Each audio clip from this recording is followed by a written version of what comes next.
इस वीडियो में हम केमिस्ट्री के 5 सबसे ज्यादा पूछे जाने वाले क्वेश्चंस के बारे में बात करेंगे। आज हम क्या लेंगे? Atom and atomic properties. ये हमारा एक तरह से आर्टिकल है और इसके ऊपर के हम 5 बहुत ही इंपॉर्टेंट क्वेश्चंस बना करके उनके आंसर करेंगे।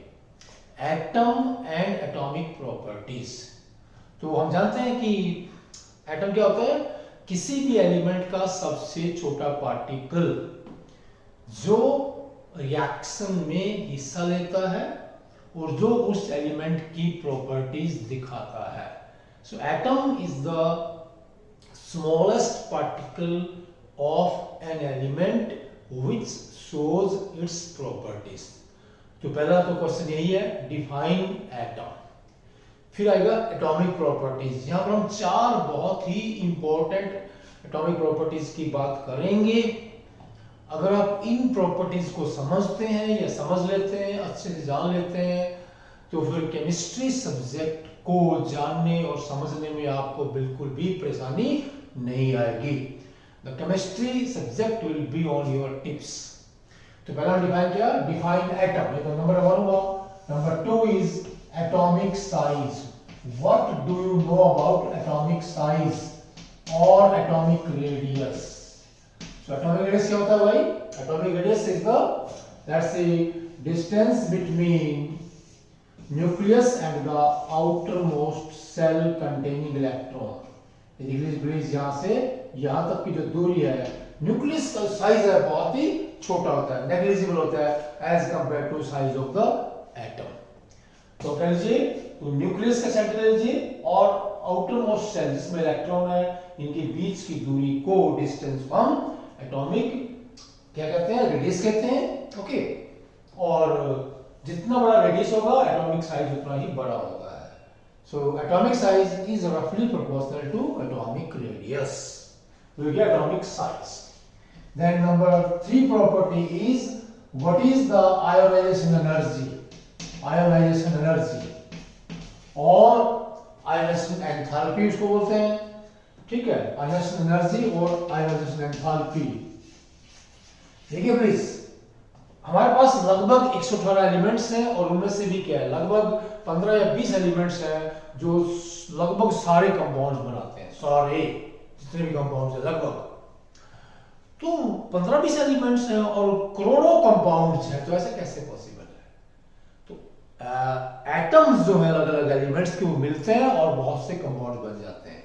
तो जब ये हमारे पास एटम्स कंबाइन करते हैं तो उस टाइम क्या होता है? बॉन्ड बनते हैं।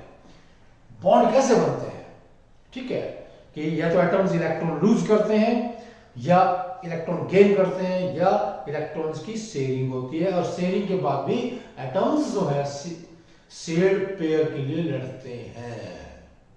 तो मैंने 3 बात बोली है प्लीज, कि जब एटम्स कंबाइन करेंगे इलेक्ट्रॉन को लॉस होगा या गेन होगा या इलेक्ट्रॉन की शेयरिंग होगी, और शेयरिंग के लिए भी इलेक्ट्रॉन लड़ेंगे। तो यहाँ पर 3 property. First is ionisation energy और आयोनाइजेशन एंथैल्पी।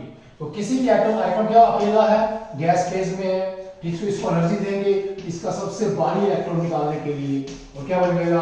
ए पॉजिटिव गैस प्लस इलेक्ट्रॉन। तो इस इलेक्ट्रॉन को एटम से अलग करने के लिए, जो कि यूजुअली बाउंड इलेक्ट्रॉन है, सबसे भारी इलेक्ट्रॉन है, यहाँ पर जितनी एनर्जी हम देंगे वो इस एटम की क्या है?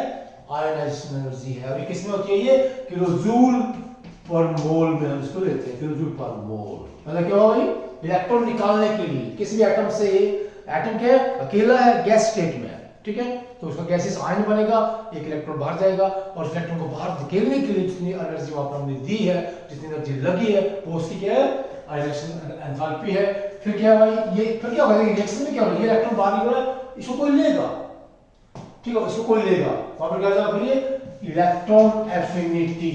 इलेक्ट्रॉन एफिनिटी, इलेक्ट्रॉन एफिनिटी क्या भाई? ये एनर्जी रिलीज। कोई दूसरा एटम है, ये लेट्स से गैस स्टेट में है, इसमें इलेक्ट्रॉन डाल देंगे, क्या बन जाएगा यहाँ पर?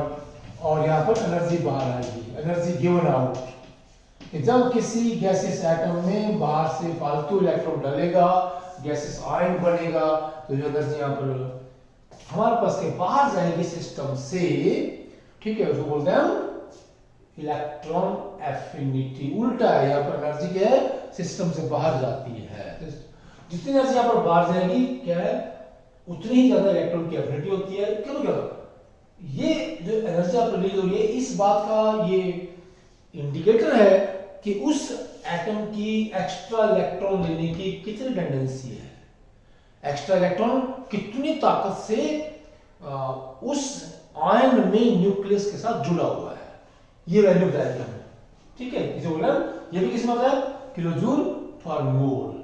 अभी मैंने बोला कि last is electronegativity, electronegativity, electronegativity इसका कोई यूनिट नहीं है, ठीक है, नंबर होता है ये।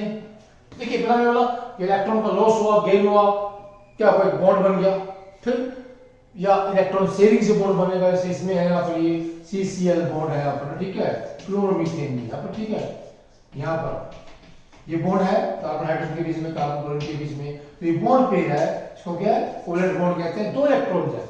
फिर ये एटम सारे क्या है, इस बॉन्ड पेयर को अपनी अपनी ओर खींचने की कोशिश करते हैं, ठीक है, जो दोनों हमारे पास एटम्स है, ठीक है, ये वाला खींच रहा है, ये खींच रहा है। तो इलेक्ट्रोनेगेटिविटी क्या है, it is the measure of power with which an atom attracts the bond pair towards its side, towards its side, towards its center, towards itself.